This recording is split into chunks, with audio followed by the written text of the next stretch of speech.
Bonjour et bienvenue au rendez-vous de la géopolitique. Je suis Angela Barjonda, professeure à l'ESCE, et j'ai le grand plaisir d'animer cet épisode en présence de l'excellent Fabrice Ravel. Aujourd'hui, nous avons choisi de nous intéresser à une thématique dont les répercussions géopolitiques peuvent se ressentir spontanément pour les plus importantes d'entre elles, mais dont l'amplitude générale est souvent négligée et non pas évaluée à sa juste mesure. Cette problématique, c'est la démographie. Nous avons donc choisi de nous interroger aujourd'hui sur la démographie mondiale, quels effets majeurs sur la géopolitique.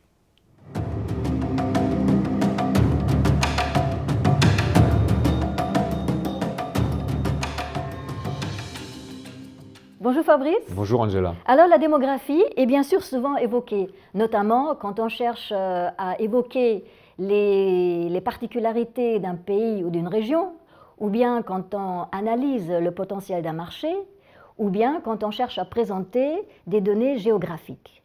Mais il est beaucoup plus rare que ces données démographiques soient intégrées dans une dimension politique à proprement parler, qui permettrait de déceler l'impact de ces données démographiques sur la géopolitique. Or, avant de parler des effets de la démographie sur la géopolitique, il convient d'abord de présenter brièvement, au préalable, l'évolution globale de la démographie mondiale et qui est tout à fait édifiante. Oui, vous avez totalement raison. Je crois que, en fait, c'était important de souligner, comme vous l'avez fait spontanément, que, évidemment, la démographie est dans les esprits de tout à chacun, que c'est effectivement beaucoup plus rare quand même de s'inscrire dans une démarche géopolitique. On va y revenir tout à l'heure sur les effets. Et c'est vrai que pour en mesurer les effets, on est obligé de vraiment considérer ou constater les chiffres. Là aussi, j'imagine que la plupart de nos auditeurs vont avoir spontanément les chiffres à l'esprit.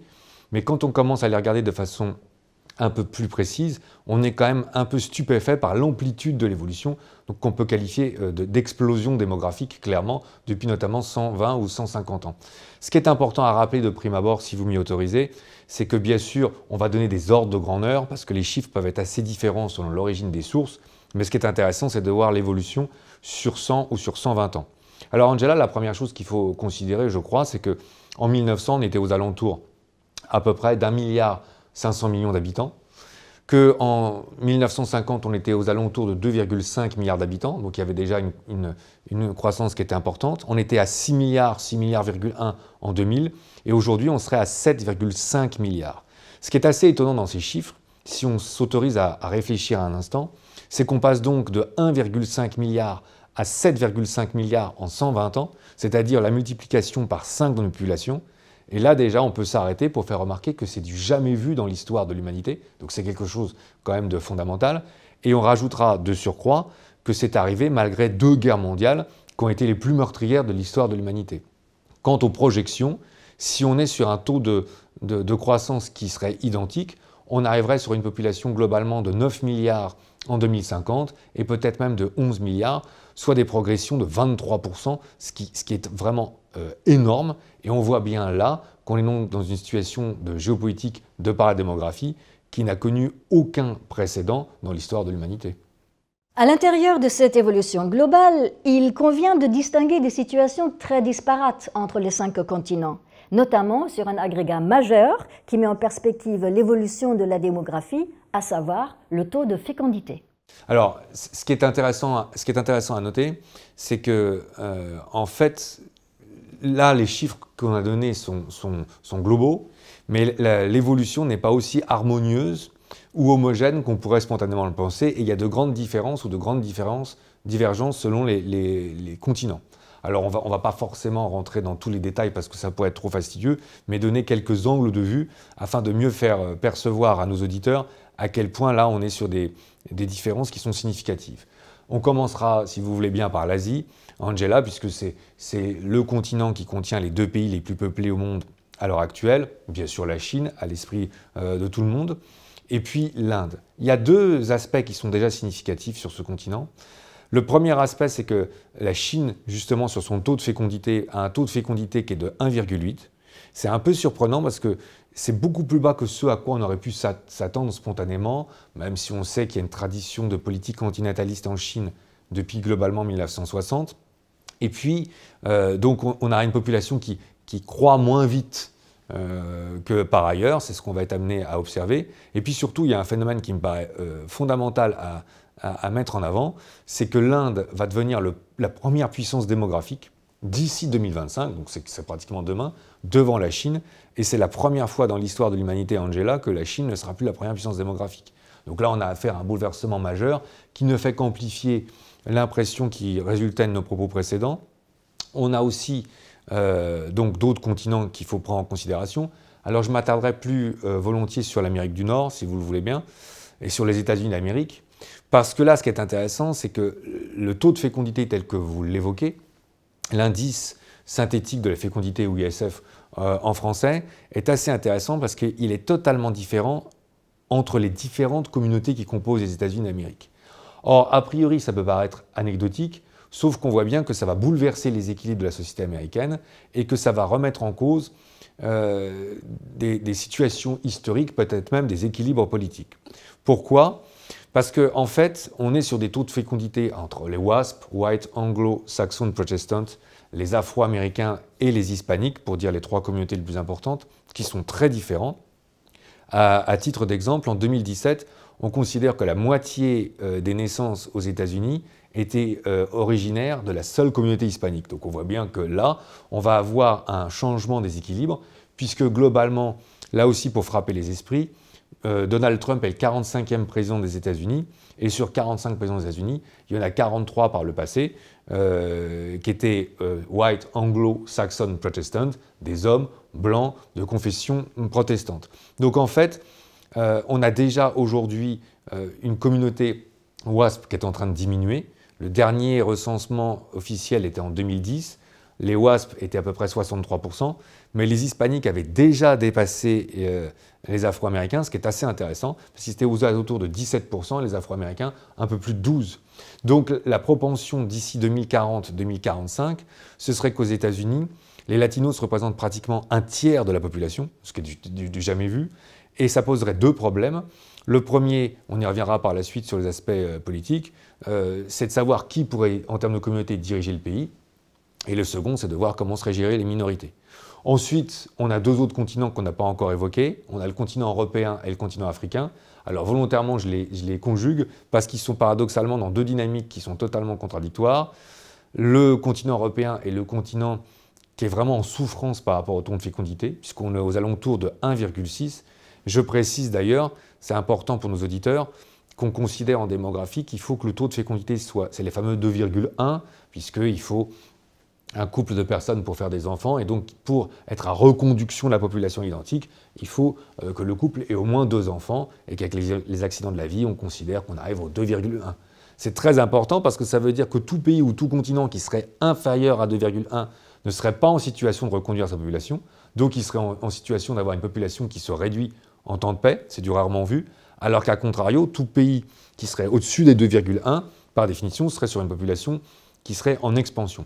Quand on donne le chiffre de l'Europe 1,6, on voit bien que là, il y a manifestement une situation qui est très particulière, puisqu'on a évoqué précédemment le fait qu'on avait globalement une population qui était en explosion démographique. Alors là, il y a des disparités aussi. La France est le pays qui s'en sort le mieux, mais si vous me permettez, Angela, je vais insister sur un point, parce qu'il y a un contresens qui est fait trop souvent en France.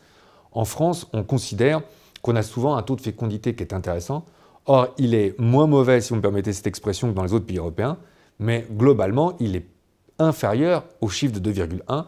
Le dernier chiffre était de 1,9, ce qui prouve que la France n'est pas dans une situation satisfaisante. Bien sûr, c'est plus important que l'Allemagne, qui est, elle, autour de 1,5, 1,6, et dont là aussi, on verra que les répercussions politiques sont assez importantes. Enfin, il y a le continent africain. Et là, c'est certainement l'évolution la plus frappante sur les 100 ou les 150 dernières années, parce qu'on considère qu'il y avait à peu près 200 millions d'Africains dans le courant du milieu du XXe siècle. On est passé sur des chiffres aujourd'hui où il serait 1,250 milliard, et on pense que la population africaine, Angela, sera de 2,5 milliards d'habitants en 2050. Ça veut dire que la population africaine va se multiplier par 10, notamment en Afrique subsaharienne, en 100 ans. Alors ça, c'est un phénomène qu'on n'a jamais vu en histoire des relations internationales. Et il y a un pays qu'il faut mettre en évidence, c'est le Nigeria, qui devrait doubler sa population entre 2020 et 2040 pour avoir aux environs de 411 millions d'habitants et devenir la troisième plus grande puissance démographique au monde. Donc on voit bien là, à l'énoncé ou la déclinaison de ces différents exemples, qu'on a en plus affaire à un phénomène qui est particulièrement, certainement, source d'influence sur la géopolitique, parce qu'il est sur des évolutions majeures, mais sur des évolutions qui sont déséquilibrées. Donc ce qu'il faut retenir, Fabrice, c'est qu'il y a des différences majeures au sein même de chaque continent qui souvent ne sont pas assez mises en exergue et qui plus est, dont les répercussions sont souvent négligées, surtout les répercussions dans le contexte géopolitique. C'est ça qui me paraît le plus important. Parce qu'on sait bien que le phénomène de migrants est très à la mode et beaucoup perçu par les médias. Par contre, il est souvent réduit au seul continent européen, alors que les chiffres qu'on vient de donner sur l'Afrique amènent déjà ce continent à avoir des mouvements migratoires très importants, mais à l'intérieur du continent. Si vous me permettez, on va commencer par évoquer les taux de fécondité, parce que je pense qu'ils sont assez emblématiques du déséquilibre que pourrait connaître le continent africain. Par exemple, le Niger, on a un taux de fécondité qui est de 7,4, ce qui est un taux très très élevé. Il serait de 5,1 dans certains autres pays de l'Afrique subsaharienne, et il tombe à 2,4 en Afrique du Sud. Donc on voit bien que quand on passe de 7,4 à 2,4, au sein même du continent africain, on a une disparité qui est très élevée. Ce qui amène déjà des mouvements de population importants, et c'est des faits qui ne sont pas si souvent que ça mis en évidence en Europe. On a des mouvements de protestation ou de contestation, par exemple en Afrique du Sud, contre les étrangers relativement xénophobes, qui consistent à essayer de repousser des migrants qui sont perçus comme menaçants pour l'équilibre de la société ou pour les acquis sociaux. Donc ça, c'est des phénomènes qu'on ne connaissait pas sur ce continent auparavant. Il y a un aspect qu'on évoquait sur les États-Unis d'Amérique, parce que pour dire les choses de façon encore plus directe, la vraie question qui va se poser aux États-Unis d'Amérique, c'est comment on va faire une transition démocratique dans laquelle les WASP vont nécessairement amener à perdre de l'influence ou du pouvoir dans la société économique, dans la société politique ou militaire, face à la communauté hispanique qui, elle, va bientôt représenter, comme on le disait, un tiers de la population américaine. On en voit d'ailleurs déjà des effets, Angela, parce que l'espagnol est une langue officielle maintenant aujourd'hui reconnue en Floride et en Californie, et les plus grands événements sportifs aux États-Unis sont plus seulement maintenant commentés en anglais, mais ils sont commentés en espagnol. Et enfin, si on me permet de prendre un troisième exemple, il y a l'Allemagne, et ça c'est aussi intéressant parce que là les chiffres sont encore plus, à mon avis, édifiants. L'Allemagne aujourd'hui a entre 82 et 83 millions d'habitants, mais si l'Allemagne continue à avoir un taux de fécondité tel que celui qu'on énonçait, l'Allemagne pourrait perdre pratiquement 15 à 16 millions d'habitants, ce qui est incroyable. On n'a jamais vu ça en temps de paix, c'est une démographie négative. Ce qui amènerait l'Allemagne aux alentours de 2040, 2060, 2050, 2060, pardon, aux alentours de 66 millions d'habitants. Donc ça veut dire qu'on perdrait de la population en temps de paix. Et c'est ce qui fait que d'ailleurs, Angela Merkel a choisi d'accueillir 1 100 000 migrants en Allemagne en 2015, parce que souvent, ce phénomène était alors soit critiqué, soit encensé, mais totalement déconnecté de la réalité démographique de l'Allemagne, alors qu'on voit bien que ce qui pèse là, c'est l'enjeu sur les retraites. Parce qu'on a globalement une population des plus de 65 ans qui va représenter 33% de la population allemande en 2060, et donc il faudra bien qu'on essaye de pouvoir financer ces retraites par une population active. Donc ça, je pense que ça avait été assez sous-estimé par les médias à l'époque, et le calcul politique du gouvernement allemand à cette époque-là était très clair. De telles évolutions, et c'est là où il faut mettre en corrélation les démarches démographiques et géopolitiques, Fabrice, ont forcément des répercussions sur les États. Mais aussi, et c'est beaucoup trop minimisé et occulté, ces évolutions ont également des implications sur des problématiques qui sont beaucoup plus importantes, beaucoup plus fortes, comme par exemple, vous pensez, le développement durable.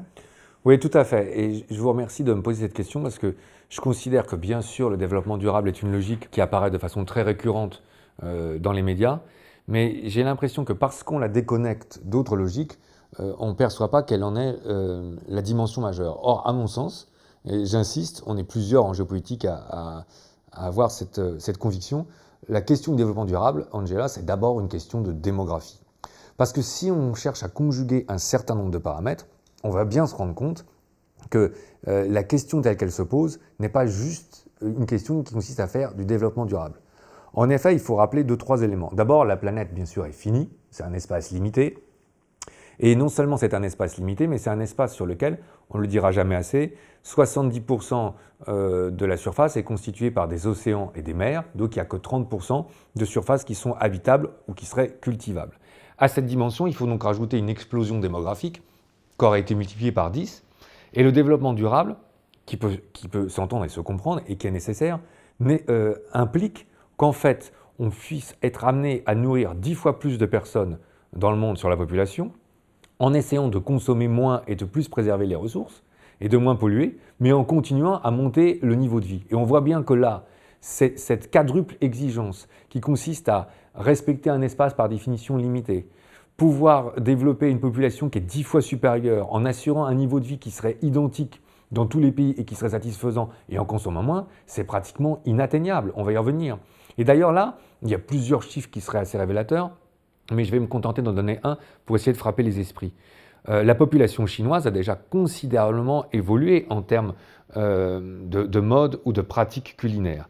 Mais si la Chine aujourd'hui, avec sa population, Angela, avait une consommation qui était du type occidental ou du type américain, la Chine, à elle seule, consommerait 75% de la production bovine et 80% de la production en termes de poulet. Et on voit bien que là, au simple énoncé de ce paramètre-là, c'est impossible. Donc ça veut dire qu'on va être obligé de reconsidérer totalement la situation afin d'essayer de trouver des solutions géopolitiques.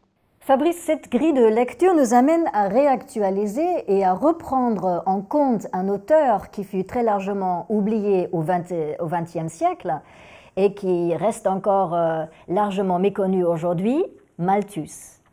Avec l'accroissement exponentiel de la démographie mondiale conjugué à la nécessité d'intégrer le développement durable pour pérenniser l'évolution de nos sociétés, les logiques de Malthus paraissent non seulement revenir d'actualité, mais s'imposer. Quels seraient donc les concepts clés de Malthus dont il faudrait à nouveau tenir compte en vue des évolutions démographiques actuelles? Là aussi, on est sur une observation qui me semble assez juste. Et là aussi, on est paradoxalement sur un auteur ou des logiques que vous avez raison de souligner qui sont trop oubliées. Alors d'abord, je vais le resituer dans un premier temps, avant peut-être que d'expliquer ce qui pourrait être intéressant dans Malthus au début du XXIe siècle. Malthus est un économiste britannique qui a vécu à la fin du XVIIIe siècle, au début du XIXe siècle, et dont les travaux principaux étaient une réflexion sur les corrélations ou les enjeux justement entre la démographie et la production ou l'évolution économique. Et on sait bien que la pensée de Malthus consistait à dire qu'il y avait un effet de ciseau, un écart, entre une production économique qui serait plutôt linéaire et justement une évolution démographique qui serait exponentielle, et que donc, si on ne limitait pas la démographie, on aurait un écart ou un effet de ciseau de plus en plus important qui ferait que même en donnant tous les efforts possibles sur la production, on n'arriverait pas à satisfaire la population. Donc, il fallait, c'est ce qu'on appelle les logiques malthusiennes, Angela, se mettre dans des politiques antinatalistes et limiter la population afin de ne pas avoir une paupérisation de la population, en fait. Alors, il faut être honnête. D'abord, cette pensée-là a été souvent caricaturée.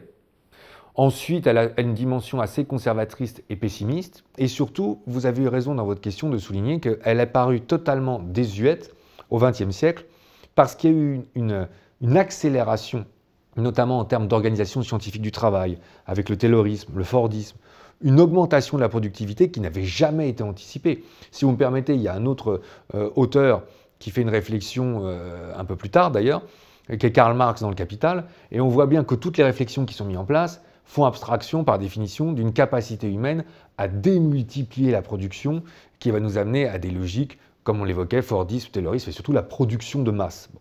Donc cette production de masse a mis Malthus de côté parce que finalement, on peut considérer que les hommes sont considérés comme affranchis des limites de la production. On a considéré qu'on pouvait produire tout en quantité très importante. C'est d'ailleurs le phénomène des États-Unis quand ils produisent, ils sont surnommés l'arsenal de démocratie et qui se mettent à produire des chars, des avions, des canons dans des quantités jamais vues auparavant. Et puis c'est l'installation des Trente Glorieuses qui permet à tous les foyers en Occident de s'équiper totalement en produits bruns, donc ce qui était chez Hanifi, ou en produits blancs cuisine. On a trop tendance à oublier que ce n'était pas du tout le cas avant le milieu du XXe siècle. Donc on s'est totalement affranchi des logiques de Malthus parce qu'on considérait qu'on pouvait produire tout, n'importe quoi, et en quantité importante. Et si vous me permettez juste une anecdote de ce point de vue-là, Angela, moi, quand j'étais étudiant, on préparait des cours de sciences politiques, on n'était pas du tout sur des logiques de développement durable, on était sur des logiques de productivité, de quintaux à l'hectare, de densité agricole. Donc en fait, c'était pas du tout le même état d'esprit. Avec le retour du développement durable ou la mise en avant du développement durable, ça veut dire qu'aujourd'hui, les hommes, on accepte de produire moins, de produire mieux et de produire surtout en quantité plus limitée parce que d'une part, on ne veut pas surexploiter la planète et qu'on ne veut pas polluer la planète. Donc en fait, à mon sens, c'est là où il y a un enchaînement de logique. De par cette conception-là, on est à nouveau dans une logique de limitation de la production, ce qui, à mon sens, rend Malthus à nouveau à la mode, parce que là, il va falloir se poser la question de savoir si on ne va pas pouvoir appliquer une logique malthusienne à échelle mondiale, mais là, ça pose d'autres problèmes. Et finalement, afin de répondre à l'objectif fixé par notre thématique initiale, quels sont donc, Fabrice, les effets majeurs de la démographie sur la géopolitique? On était en train de les mettre en place. Je crois que ce qu'il faut bien comprendre, c'est que si on veut limiter la population sur la planète, et ça paraît indispensable vu l'expansion telle qu'on la connaît aujourd'hui, surtout si on s'insère dans une logique de développement durable, il y a deux aspects sur lesquels il va falloir faire très attention. Le premier, c'est la gouvernance mondiale.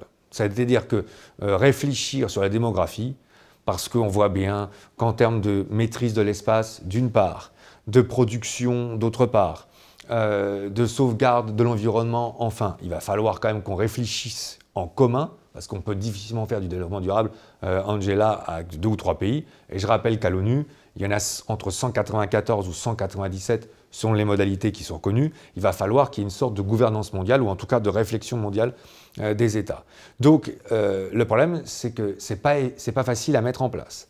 Dans un premier temps, il y a donc forcément un recours à la technologie qui permettrait de pallier la productivité ou la démarche productiviste. C'est-à-dire qu'en gros, on chercherait à augmenter et en ressources énergétiques, on voit bien les logiques, on cherche à mettre en place, à remplacer plutôt tout ce qui était les énergies à effet de serre, le pétrole, le charbon ou le gaz par des énergies renouvelables, mais même sur des productions en termes de produits de consommation, on a une course de vitesse, Angela, entre la recherche technologique et la production, puisque là, l'augmentation de la population nécessite qu'on soit capable de produire mieux, plus, en consommant moins d'énergie et de matériaux ou de matières premières. Bon.